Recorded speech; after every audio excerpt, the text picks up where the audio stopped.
Bihar news में स्वागत है आपका दोस्तों। मैं हूं फिरदौस गनी और आप देख रहे हैं केडीवी लाइव। दोस्तों आज हो चुका है 13 दिसंबर 2023। तो आज की पूरे बिहार की टॉप न्यूज़ लेकर आए हैं आपके लिए। दोस्तों वीडियो शुरू करने से पहले आपको बता दें कि अगर आप नए आए हैं इस चैनल पर तो फिर चैनल को सब्सक्राइब करके बेल आइकन को प्रेस कर दीजिए और साथ ही वीडियो को लाइक कर दीजिए, अपने दोस्तों के साथ शेयर भी कीजिए। तो चलिए शुरू करते हैं आज की पूरे बिहार की टॉप न्यूज़। दोस्तों आज बिहार न्यूज़ की शुरुआत टॉप हेडलाइन के साथ करते हैं। तो बात करते हैं कि बिहार में तेजी से पनप रहा है नशे का कारोबार। शहरी क्षेत्र में ड्रग पैडलर एक्टिव, गली मोहल्लों में धड़ल्ले से हो रही है स्मैक ब्राउन शुगर की बिक्री।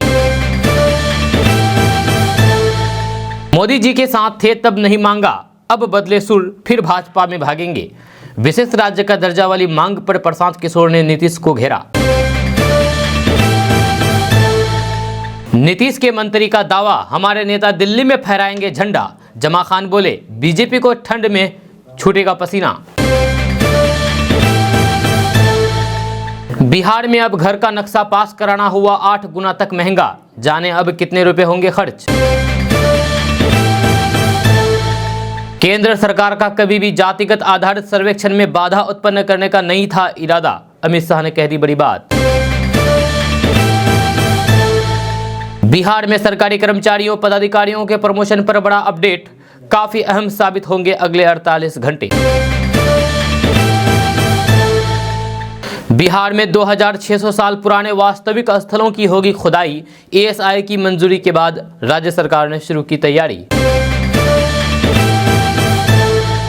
अब बिहार में खुलेंगे रोजगार के द्वार। बिहार में 32,000 करोड़ के निवेश का प्रस्ताव।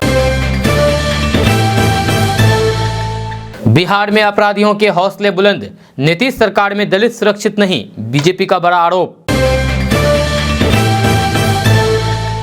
नरेंद्र मोदी को हराने के लिए इकट्ठे किए जा रहे थे पैसे, गिरिराज सिंह का बड़ा दावा। दोस्तों बात करेंगे विस्तार से। तो बात करते हैं कि बिहार में रहने वाले लोगों के लिए एक बड़ी खबर सामने आ रही है। ताज़ा रिपोर्ट्स के मुताबिक बिहार में पछुआ हवा से ठंड बढ़ गई है। जी हाँ, साथ ही साथ पटना, बक्सर, सीमांचल, मिथिलांचल समेत बिहार के 24 जिलों में पारा गिर गया है। पारा गिरने की वजह से ठंड में अचानक से वृद्धि होने लगी है। खबर के अनुसार बिहार में मिचोंग तूफान का प्रभाव खत्म होने के बाद पछुआ हवा का प्रभाव बढ़ गया है, जिससे कई जिलों का पारा लुढ़कने के साथ ही अचानक से शीतलहर जैसी हवाएं चलने लगी है, जिससे लोगों को ठंड महसूस होने लगा है। मौसम वैज्ञानिकों के माने तो अगले कुछ दिनों में तापमान में 2 से 3 डिग्री तक की कम होने की आशंका है, जिससे बिहार में कड़ाके की ठंड पड़ना शुरू हो जाएगा। जब वही सुबह के समय धुंध और फिर कोहरे की स्थिति बनी रहेगी, इसीलिए गाड़ी चलाने वाले लोग विशेष ध्यान रखें। दोस्तों महिलाएं नसबंदी इसीलिए करती है कि वे आगे गर्भवती ना हो और परिवार में कोई और बच्चा नहीं आए।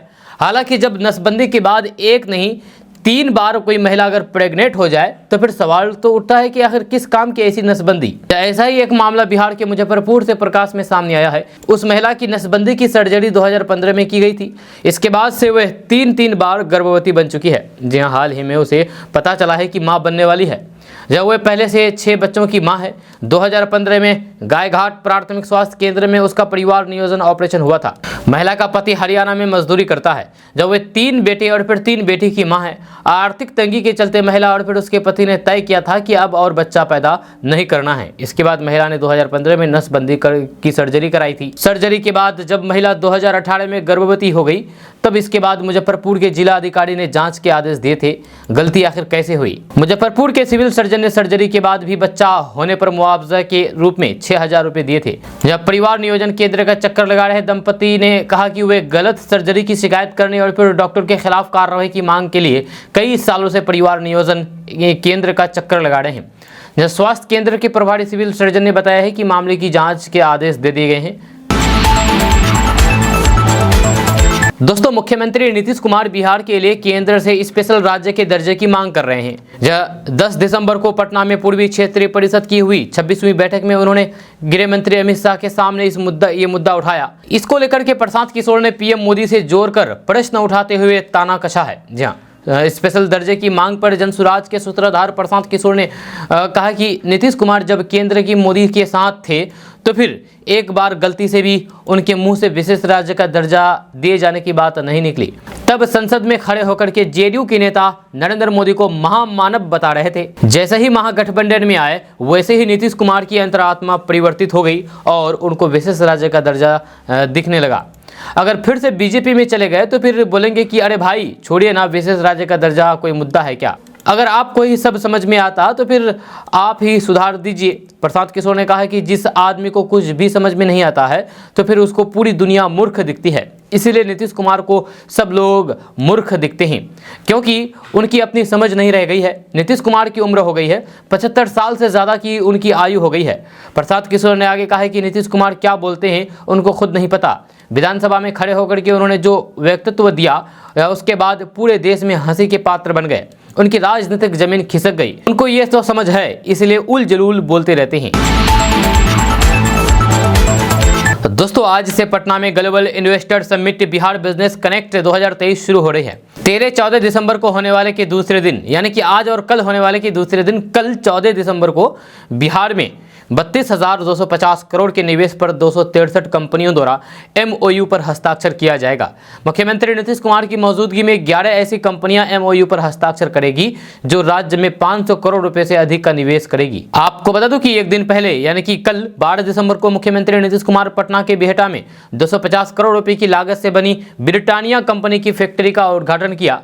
जहां उद्योग विभाग के अपर मुख्य सचिव ने बताया है कि 11 वैसी कंपनियां जो बिहार में 500 करोड़ रुपए से अधिक का निवेश कर रही है, उनकी कुल प्रस्तावित निवेश की राशि 23,750 करोड़ रुपए है। 100 से 500 करोड़ तक के निवेश को लेकर के 19 कंपनियों द्वारा MOU पर हस्ताक्षर किया जाएगा। ये प्रस्ताव निवेश राशि 4,715 करोड़ रुपए का है।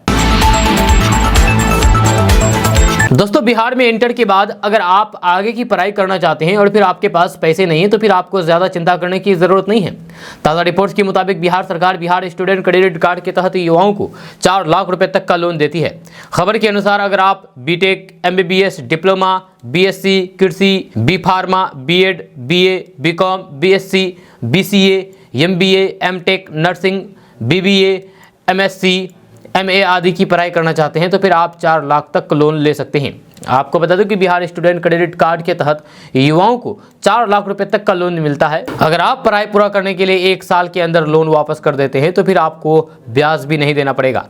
इस योजना में तकनीकी पाठ्यक्रम विद्यार्थियों के लिए 35,000 रुपये तक लैपटॉप क्रय करने का भी प्रावधान है, यानी कि लैपटॉप खरीदने का भी प्रावधान है। अब आप सोच रहे होंगे कि आखिर इसके लिए अप्लाई कैसे करें। तो आपको बता दूं कि बिहार स्टूडेंट क्रेडिट कार्ड योजना का लाभ उठाना चाहते हैं तो फिर आप अधिकारिक वेबसाइट www.satnishchay.bihar.gov.in/ADDFTRUSERPAG पर जाकर के रजिस्ट्रेशन की प्रक्रिया को पूरा करें, वहां से जाकर के अप्लाई कर सकते हैं। आपको बता दूं कि ये योजना हाल फिलहाल ही लॉन्च नहीं की गई है बल्कि बहुत पहले से चल रही है। जी हाँ, 2 साल से ये योजना चल रही है बिहार में और बहुत सारे छात्र इसका लाभ भी उठा चुके हैं और लाभ ले भी रहे हैं। क्या आपको इस योजना के बारे में पता था? हाँ या ना नीचे कमेंट बॉक्स में कमेंट करके जरूर बताइए। अगर पता था तो भी बताइए, नहीं पता था तो भी बताइए, क्योंकि बिहार के बहुत सारे लोगों को बिहार सरकार या फिर केंद्र सरकार द्वारा चलाई जा रही योजनाओं की जानकारी नहीं होती है। सरकारों द्वारा जगह जगह प्रोग्राम करा करके योजना के बारे में लोगों को जागरूक कर रहे हैं। तो ऐसे में बिहार सरकार की इस योजना के बारे में आप क्या राय रखते हैं? क्या आप इस योजना के बारे में पहले से जानते थे? हाँ या ना नीचे कमेंट करके जरूर बताइएगा। हम आपको इसी वजह से कमेंट करने के लिए बोल रहे हैं क्योंकि KDB लाइव क्षेत्रीय और सामाजिक मुद्दों के साथ साथ सरकार की तरफ से चलाई जा रही योजनाओं के बारे में भी जानकारी देती है। जहां आपको जैसे पता होगा कि KDB लाइव तमाम प्रकार की वो खबरें दी जाती है जो आपके काम से जुड़ी हुई होती है, चाहे सामाजिक हो, राजनीतिक हो या फिर क्षेत्रीय हो, हर तरह की खबरें दी जाती है। KDB लाइव का प्राथमिकता राजनीतिक और योजना से जुड़ी हुई होती है। राजनीति से जुड़ी हुई इस वजह से होती खबरें इसी वजह से होती है क्योंकि आपको भी मालूम चले कि आखिर बिहार की राजनीतिक हालात क्या है। क्योंकि जब तक नहीं आप राजनीति के बारे में पूरी तरीके से जानेंगे तब तक आप सही चुनाव नहीं कर सकते हैं। इलेक्शन के टाइम सही कैंडिडेट का चुनाव नहीं कर सकते हैं, जिसकी वजह से KDB लाइव का हमेशा यह फोकस रहता है कि आप जागरूक हों और जानकार बने। दोस्तों बात करेंगे कि बिहार में शादियों का सीजन शुरू हो गया है। इस सीजन में जितने भी शादियां हो रही है इन शादियों में दहेज का बड़ा बोलबाला देखने को मिल रहा है। यहाँ चपरासी से लेकर के आईएएस तक की कीमत तय की जाती है। जी हाँ, सरकारी नौकरियां करने वाले लड़के दहेज में बड़ी बड़ी डिमांड कर रहे हैं। एक रिपोर्ट के मुताबिक बिहार में ग्रुप डी की नौकरी करने वाले लड़के 5 से 7 लाख रुपए तक की डिमांड कर रहे हैं, जबकि क्लर्क की नौकरी कर रहे दूल्हे को 10 से 12 लाख रुपए तक का दहेज मिल रहा है। वहीं आईएएस आईपीएस दूल्हे के रेट 80 लाख से 1.5 करोड़ रुपए तक हैं। आपको बता दूं कि बिहार में दहेज लेना अपराध है, लेना और देना दोनों अपराध है। इसके लिए सरकार के द्वारा सख्त नियम कानून बनाए गए हैं, लेकिन यहाँ दहेज प्रथा कम होने का नाम नहीं ले रहा है। जब वही साल दर साल दहेज में बढ़ोतरी भी देखने को मिल रही है, जो समाज के लिए एक घातक है, एक चिंता का विषय है, क्योंकि समाज में दहेज अभिशाप की तरह है। क्योंकि जो पैसे वाले हैं वे तो अपनी बेटी की शादी करा देंगे, लेकिन जो गरीब हैं वे अपनी बेटी की शादी करना, उनको अपनी बेटी की शादी करना बहुत बड़ा मुश्किल है। जी हाँ, क्योंकि अभी से आप देख रहे होंगे कि जो गरीब हैं उनको भी दहेज देना पड़ रहा है, और वे दहेज अपने पुश्तैनी जमीन बेच करके दहेज दे रहे हैं। ज़्यादातर गरीबों का यही हालात है, क्योंकि उनको अपनी बेटी की शादी करानी है और उनके पास धन दौलत भी नहीं है, तो करे क्या? उनको मजबूरी में जमीन जायदाद बेच करके दहेज देना पड़ रहा है, जो हमारे समाज के लिए ये किसी खतरनाक चीज से कम नहीं है। इसको बदलना बहुत जरूरी है। हम आपको अभी दहेज के आंकड़े इस वजह से बता रहे हैं क्योंकि आपको भी मालूम चले कि आखिर किस कैटेगरी में कितने दहेज लिए जाते हैं। तो आपको बता दूं कि एक अनुमान के मुताबिक हम जो ये आंकड़ा भी बता रहे हैं, ये अनुमान के मुताबिक है, यहाँ इससे कम भी हो सकती है, ज़्यादा भी हो सकती है। मेरे द्वारा बताए गए बातों से आप सहमत है या नहीं, नीचे कमेंट बॉक्स में कमेंट करके जरूर बताइएगा, और हमें करेक्ट कीजिएगा कि नहीं यहाँ आप गलत बोले हैं, यहाँ सही बोले हैं। तो हम आपको भी ये बताने वाले हैं। आप नीचे कमेंट करके जरूर बताइएगा कि हम ये सही बोले या गलत बोले हैं तो भी बताइए, कमेंट सही बोले हैं तो भी बताइए, या फिर कम ज़्यादा जो भी बताए हैं उसको आप नीचे कमेंट बॉक्स में कमेंट करके हमें जरूर बता सकते हैं, क्योंकि हम आपके कमेंट को पढ़ते हैं और हम भी उससे जानकारी लेते हैं। तो सबसे पहले बात करते हैं ग्रुप डी के बारे में कि ग्रुप डी के लड़के को कितना दहेज दिया जाता है। तो बात करते हैं कि ग्रुप डी की सरकारी नौकरी करने वालों को 5 से 6 लाख रुपए दहेज दिए जाते हैं। वहीं पर रेल ड्राइवर की नौकरी करने वालों को 10 से 12 लाख रुपए दहेज दिए जाते हैं। बैंक पीओ की नौकरी करने वाले को 15 से 18 लाख रुपए दहेज दिए जाते हैं। रेल गार्ड स्टेशन मास्टर को 15 से 18 लाख रुपए दहेज दिए जाते हैं। सरकारी इंजीनियर को 20 से 30 लाख रुपए दहेज दिए जाते हैं। सरकारी डॉक्टर को 20 से 30 लाख रुपए, बीडीओ सीईओ 30 से 35 लाख रुपए, एसडीओ एसडीपीओ 50 लाख रुपए, आईएएस आईपीएस को 80 लाख रुपए दहेज दिए जाते हैं। जहाँ ये जो दहेज का आंकड़ा आपको हम बताएं, इससे आप कितना सहमत है नीचे कमेंट करके जरूर बताइएगा। और आप दहेज को किस नज़रिया से देखते हैं, आप ये भी बताइए कि आप दहेज, आपके नज़र में दहेज ठीक है या नहीं, हाँ या ना, नीचे कमेंट करके हमें बताइए। दोस्तों, बिहार में सरकारी स्कूलों में पढ़ाने वाले टीचरों के लिए एक बड़ी खबर सामने आ रही है। ताज़ा रिपोर्ट के मुताबिक बिहार में शिक्षकों को सरकार के द्वारा 3 कैटेगरी के आवास उपलब्ध कराए जाएंगे। इसको लेकर के तैयारी की जा रही है। खबर के अनुसार बिहार सरकार बिहार के टीचरों को शहर से लेकर के गाँव तक 1 कमरे, 2 कमरे और 3 कमरे वाली आवास उपलब्ध कराएगी। यह टीचर अपनी सुविधा के अनुसार इन कमरों को ले सकते हैं। इसके लिए उन्हें पहले आवेदन करना होगा। आपको बता दें कि बिहार में शिक्षकों को आवास देने के लिए जिला शिक्षा कार्यालय द्वारा स्कूलों को आवेदन पत्र भेजा गया है। सभी नवनियुक्त शिक्षक आवेदन पत्र में अपनी सभी जानकारी को देंगे। इसके बाद बिहार शिक्षा विभाग द्वारा उन्हें आवास उपलब्ध कराया जाएगा। दरअसल बिहार शिक्षा विभाग द्वारा शिक्षकों को अब तक आवास भत्ता दिया जा रहा है, लेकिन अब स्कूल के 3 किलोमीटर के दायरे में टीचरों को आवास दिया जाएगा। जब वही राज्य कर्मी का दर्जा मिलने के बाद नियोजित शिक्षकों को भी ये सुविधा मिलेगी। दोस्तों, बिहार स्वास्थ्य विभाग में नौकरी कर रहे कर्मचारियों के लिए एक बड़ी खबर सामने आ रही है। ताजा रिपोर्ट के मुताबिक स्वास्थ्य विभाग बड़े स्तर पर अपने कर्मियों को प्रमोशन देने वाली है। इसको लेकर के विभाग के स्तर पर तैयारियां की जा रही है। खबर के अनुसार स्वास्थ्य विभाग सभी 100 वर्गों में लंबित प्रोन्नति की प्रक्रिया को पूरा करने जा रही है। इसके लिए 13 दिसंबर तक का समय निर्धारित किया गया है। इस अवधि में सभी कर्मियों को प्रमोशन का लाभ दिया जाएगा, साथ ही साथ नए वेतनमान का भी लाभ दिया जाएगा। आपको बता दें कि बिहार के मेडिकल कॉलेज में चिकित्सक शिक्षक संवर्ग को प्रमोशन का लाभ दिया जाएगा, जबकि सामान्य स्वास्थ्य सेवा संवर्ग और फिर विशेषज्ञ स्वास्थ्य सेवा संवर्ग के अलावा आयुष के चिकित्सकों की प्रोन्नति का लाभ दिया जाएगा। दोस्तों, बिहार में शराबबंदी को लेकर के विपक्ष लगातार नीतीश सरकार पर हमलावर रहती है।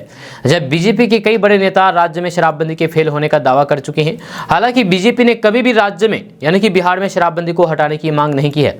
जब बिहार बीजेपी अध्यक्ष सम्राट चौधरी ने साफ कर दिया है कि उनकी पार्टी शराबबंदी हटाने के पक्ष में नहीं है, वहीं बिहार एनडीए के घटक दल हिंदुस्तानी अवाम मोर्चा के संरक्षक जीतन राम मांझी ने सप्ताह भर पहले दावा करते हुए कहा था कि राज्य में हमारी सरकार बनी तो शराबबंदी को खत्म कर दिया जाएगा।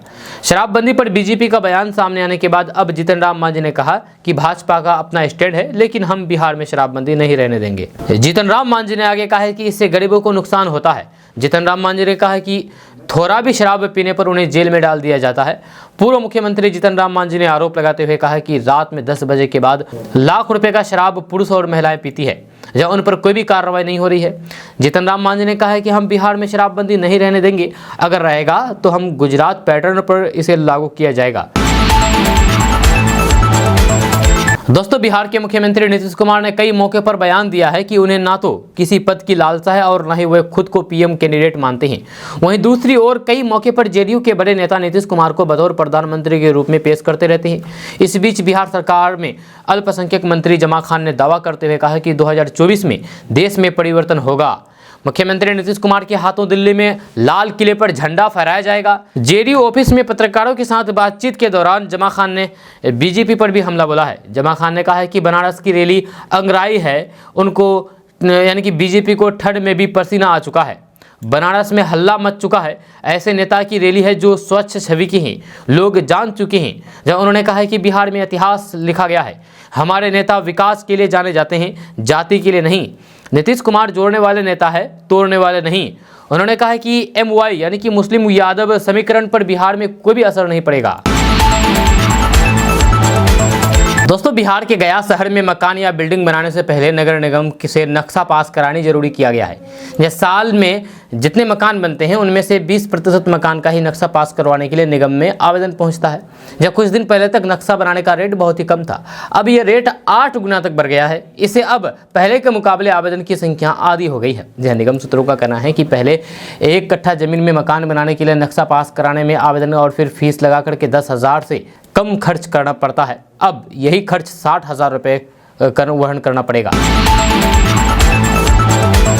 दोस्तों, केंद्रीय गृह मंत्री अमित शाह ने कहा है कि केंद्र सरकार का जातीय आधारित सर्वेक्षण में बाधा उत्पन्न करने का कोई भी इरादा नहीं था। जी हाँ, समाचार एजेंसी PTI के मुताबिक अमित शाह ने बीते 10 दिसंबर को पटना में पूर्वी क्षेत्रीय परिषद की 26वीं बैठक की अध्यक्षता करते हुए कहा कि भारतीय जनता पार्टी यानी कि भाजपा जब सत्ता में थी तो फिर उसने बिहार में जातीय आधारित सर्वेक्षण के विचार का समर्थन किया था। अमित शाह ने दावा किया है कि जातीय आधारित सर्वेक्षण में कुछ दिक्कतें थी। उन्होंने कहा है कि केंद्र सरकार का कभी भी जातीय आधारित सर्वेक्षण में बाधा उत्पन्न करने का कोई भी इरादा नहीं था। जी हाँ, जब भाजपा बिहार में सत्ता में थी तो फिर उसने जातीय आधारित सर्वेक्षण का समर्थन किया था। राज्यपाल ने विधेयक को मंजूरी भी दी थी। दोस्तों, बात करते हैं कि कई महीनों बाद सोमवार को हुए जनता के दरबार में मुख्यमंत्री कार्यक्रम में 47 लोगों ने मुख्यमंत्री के समक्ष अपनी समस्याएं रखी है। मुख्यमंत्री नीतीश कुमार ने मौके पर मौजूद अधिकारियों को समस्याओं के समाधान के निर्देश दिए हैं। वहीं पर गया जिला के बरकी परसिया से पहुंचे मदन सिंह ने कहा कि उसके गांव की आबादी 1200 के अधिक है, पर प्राथमिक विद्यालय नहीं है। सर, मेरे गाँव में विद्यालय का निर्माण कराया जाए। वहीं पर समस्तीपुर जिले से आए कलीमुद्दीन ने कहा है कि वे दिव्यांग है, उसे बैटरी चलित ट्राईसाइकिल दिलाया जाए। मुख्यमंत्री ने समाज कल्याण विभाग के अधिकारियों को सूचित करके कार्रवाई करने का निर्देश दिया।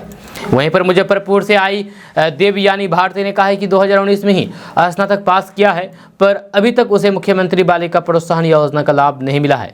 वहीं पर बक्सर जिला के ब्रह्मपुर से आए उदय कुमार ने कहा है कि उनके इलाके में स्थित एक विद्यालय परिसर में जमीन पर असामाजिक तत्वों द्वारा अतिक्रमण कर लिया गया है। विद्यालय को अतिक्रमण मुक्त कराया जाए। वहीं पर जहानाबाद जिले के मखदुमपुर से आई अंजू देवी ने कहा है कि उनके ससुर की जान मौत कोरोना से हो गई थी, अभी तक सहायता राशि नहीं मिली है। मुख्यमंत्री नीतीश कुमार ने आपदा प्रबंधन विभाग को समुचित कार्रवाई करने का निर्देश दिया।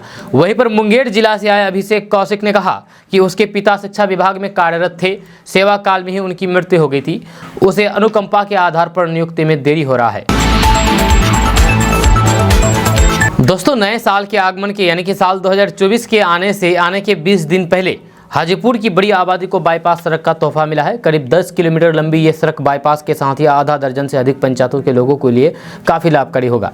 जहां हाजीपुर पटना मुख्य मार्ग स्थित टोल प्लाजा से धोबी घाट तक वाया नवादा चौक, हिलालपुर और फिर सुबही तक के लिए नया बाईपास बनकर के तैयार हो गया है। हाजीपुर से भाजपा के विधायक अवधेश सिंह ने सोमवार को इस नए बाईपास सड़क का उद्घाटन किया है। हाजीपुर विधानसभा के अंतर्गत पथ निर्माण विभाग की 19 करोड़ 39 लाख की राशि से इस नए बाईपास का निर्माण हुआ है।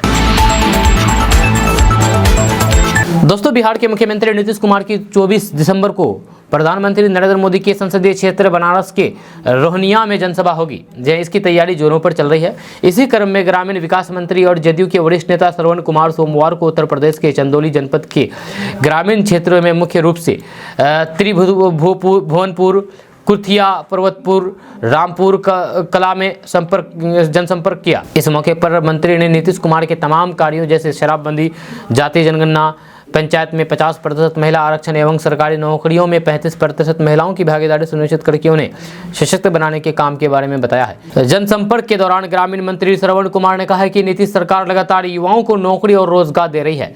जब बिहार में बिजली, सड़क एवं कानून व्यवस्था बेहतर स्थिति में है।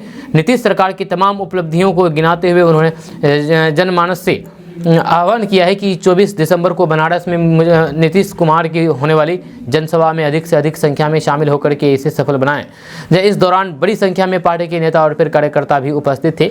सूत्रों की माने तो कुर्मी वोट बैंक के लिहाज से नीतीश कुमार की बनारस में होने वाली जनसभा काफी अहम होगी। इस बीच राजनीतिक जानकारों का कहना है कि यूपी में संगठन की मजबूती के लिए इस रैली का आयोजन किया जा रहा है। जदयू की यूपी यूनिट की तरफ से लंबे समय से नीतीश कुमार से यूपी में समय देने की मांग की जा रही थी। 24 दिसंबर को नीतीश कुमार की रैली वाराणसी के जगतपुर इंटर कॉलेज मैदान में होगी। इसके बाद अगले महीने 21 जनवरी को झारखंड के हजारीबाग के रामगढ़ में नीतीश कुमार दूसरा रैली को संबोधित करेंगे। दोस्तों, बिहार में रहने वाले लोगों के लिए एक बड़ी खबर सामने आ रही है। ताज़ा रिपोर्ट्स के मुताबिक बिहार में अब कृषि भूमि को ऑनलाइन के द्वारा कमर्शियल कर सकेंगे। इसको लेकर के सरकार के द्वारा एक वेबसाइट पोर्टल लॉन्च किया गया है। खबर के अनुसार राज्य एवं भूमि सुधार मंत्री आलोक कुमार मेहता ने सोमवार को भूमि रूपांतर नाम की एक वेबसाइट लॉन्च की है।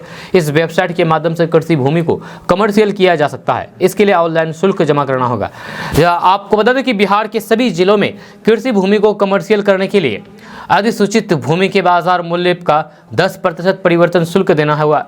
जहां आप इसे online internet banking, credit card, debit card या फिर यूपीआई के माध्यम से जमा कर सकेंगे। आपको बता दें कि बिहार में कोई भी उद्यमी वेबसाइट landconversion.bihar.gov.in पर जाकर के कृषि भूमि को कमर्शियल करने के लिए रजिस्ट्रेशन करा सकता है। जहाँ रजिस्ट्रेशन करने के कुछ दिनों के बाद आपकी कृषि भूमि को कमर्शियल कर दिया जाएगा। दोस्तों, बात करते हैं कि बिहार भाजपा ने नीतीश सरकार पर गंभीर आरोप लगाया है। जहां पूर्व मंत्री जनक राम और रामप्रीत पासवान ने आरोप लगाते हुए कहा कि बिहार में अपराधियों का हौसला बुलंद है। इस कारण दलित समाज अपने आप को सुरक्षित महसूस नहीं कर रहा है। मंगलवार को प्रदेश भाजपा कार्यालय में पत्रकारों के साथ बातचीत करने के दौरान मुख्य प्रवक्ता जनक राम ने कहा है कि रोहतास के दिनारा में एक दलित महिला से गलत काम किया गया। 8 दिसंबर को गलत काम की घटना को अंजाम दिया, लेकिन एफआईआर तब हुई जब भाजपा की टीम के आने की जानकारी मिली। उन्होंने कहा है कि दलित महिला के साथ अत्याचार हो रहा है और प्रशासन कार्रवाई नहीं कर रहा है। इससे ये साफ है कि ये सरकार महिला विरोधी है। वहीं पूर्व मंत्री रामप्रीत पासवान ने कहा है कि आम लोगों में, खास करके दलितों में जिस तरह अत्याचार हो रहा है उसके खिलाफ भाजपा प्रदेश अध्यक्ष सम्राट चौधरी के नेतृत्व में पूरे प्रदेश में आंदोलन करेगी। रामप्रीत पासवान ने कहा है कि सरकार की बात अधिकारी भी नहीं सुनते हैं। जब लोगों की समस्याओं का समाधान नहीं हो रहा है। जब प्रदेश में शराबबंदी फेल है। एक विवाह समारोह का जिक्र करते हुए उन्होंने कहा कि समारोह में अधिकतर लोग शराब सेवन किए हुए थे। दोस्तों, बात करते हैं कि कांग्रेस के राज्यसभा सांसद धीरज साहू के परिसरों में आईटी की रेड पर बीजेपी के कद्दावर नेता और केंद्रीय मंत्री गिरिराज सिंह ने बड़ा बयान दिया है। जब मंगलवार को गिरिराज सिंह ने दावा किया है कि ये पैसे नरेंद्र मोदी को हराने के लिए इकट्ठा किए जा रहे थे। गिरिराज सिंह एक न्यूज एजेंसी एएनआई से बातचीत कर रहे थे। उन्होंने कहा कि अभी देखते चलिए, कांग्रेस के भ्रष्टाचार के सारे चेहरे उजागर होंगे। ये पैसे इकट्ठा किए जा रहे थे मोदी जी को हराने के लिए। अभी तक इंडी गठबंधन की तरफ से कोई भी प्रतिक्रिया सामने नहीं आई है। ना केजरीवाल प्रतिक्रिया दे रहे हैं कि सत्येंद्र जैन क्यों नहीं निकल रहे हैं, न ही ममता बनर्जी प्रतिक्रिया दे रहे हैं कि पार्थ चटर्जी क्यों बंद है। यह गठबंधन नहीं है, अपने अपने अपराधों को छुपाने के लिए यह गठबंधन बना है। ये कहना है गिरिराज सिंह का। इसके पहले बीते सोमवार को गिरिराज सिंह ने धीरज साहू को लेकर के कहा था कि अभी तो 300 करोड़ ही जब्त हुए हैं, 2-4 हज़ार करोड़ रखे होंगे। जब पैसे के बल पर कांग्रेस अगर सोच रही है कि मोदी को हरा देगी तो फिर ऐसा नहीं हो सकता है। वो पैसे कांग्रेस के पास ही जाने वाले वाले थे और लगता है कि कुछ पैसे बिहार भी आने वाले थे। आपको बता दें कि 2018 में धीरज साहू झारखंड से कांग्रेस के राज्यसभा सांसद चुने गए थे।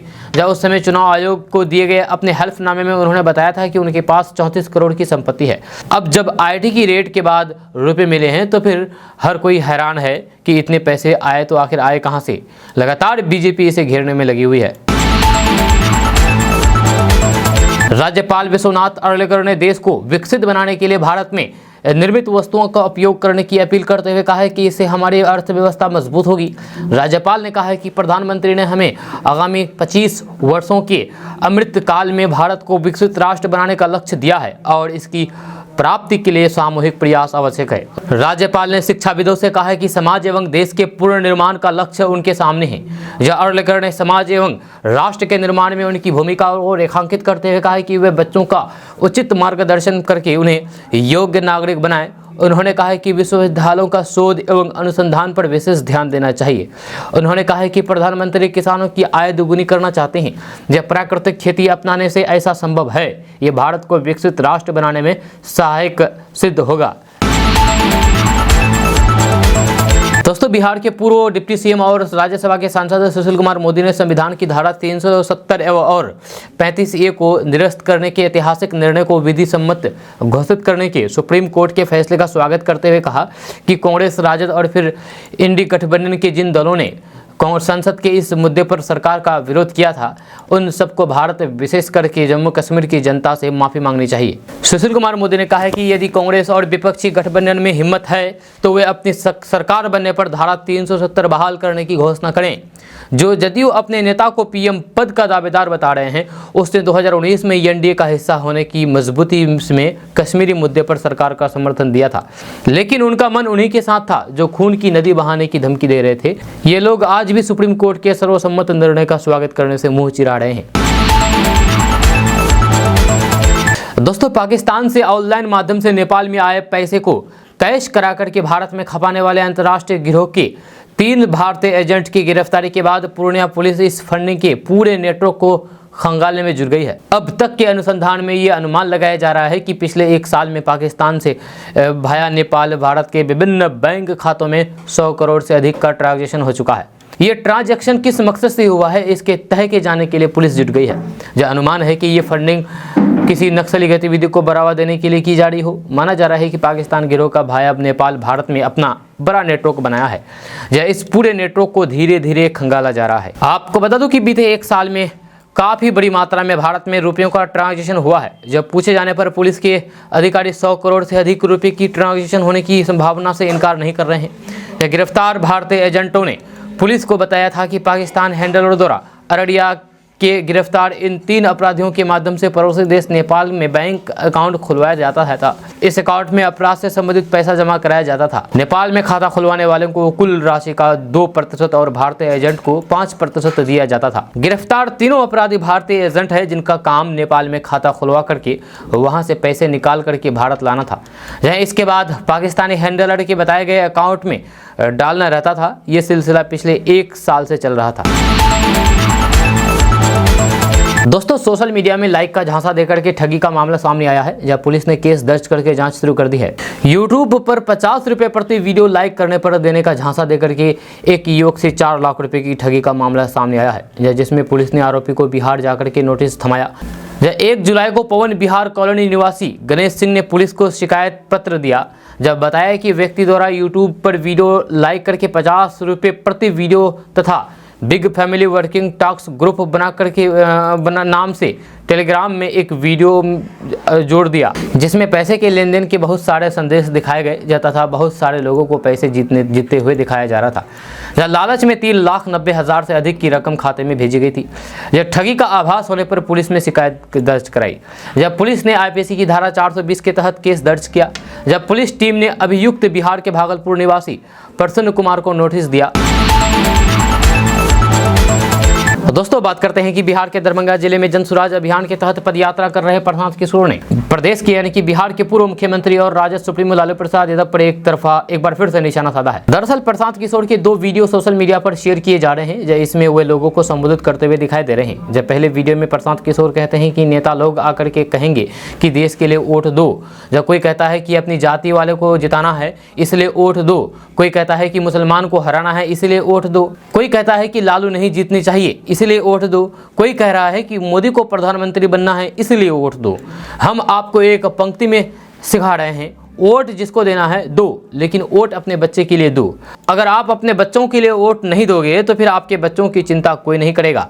जब दूसरे वीडियो में प्रशांत किशोर ने कहा कि जितने आदमी आप आए हैं जरा सोच करके बताइए कि आपको अपने बच्चों की चिंता है कि नहीं। हाथ उठा करके बताइए और बोलिए, हाथ नीचे कीजिए, सब पूरा गाँव झूठ बोल रहा है। जब अभी हम आए हैं आपके गांव में पैदल चल करके, 100 बच्चे रास्ते में मिले, उनमें से आधे से ज़्यादा के शरीर में कपड़े नहीं हैं। आपका जितना छोटे बच्चे हैं ज़्यादातर के पैरों में हवाई चप्पल नहीं है। दिन भर आप जितने स्कूल देखे हैं एक भी स्कूल में आपका बच्चा पढ़ता हुआ नहीं दिखा। जहाँ हर जगह लड़के सब रोड पर घूम रहे हैं, यहाँ आप हाथ उठा करके कह रहे हैं कि बच्चों की चिंता है। अभी कल वोट होगा तो जिन नेताओं ने आपके बच्चों की ये दुर्दशा की है उसी नेता को जात धर्म के नाम पर वोट दीजिएगा और फिर कहते हैं कि बच्चों की चिंता है। बच्चों की जिसको चिंता है वह रात दिन अपने बच्चे का जीवन बनाने में लगा हुआ है। दोस्तों इंडिया गठबंधन की इसी माह यानी कि इसी महीने होने वाली बैठक में मुख्यमंत्री नीतीश कुमार की 1-to-1 के फॉर्मूले पर चर्चा होगी। जहां INDIA की दिल्ली में आयोजित बैठक का ये मुख्य एजेंडा होगा।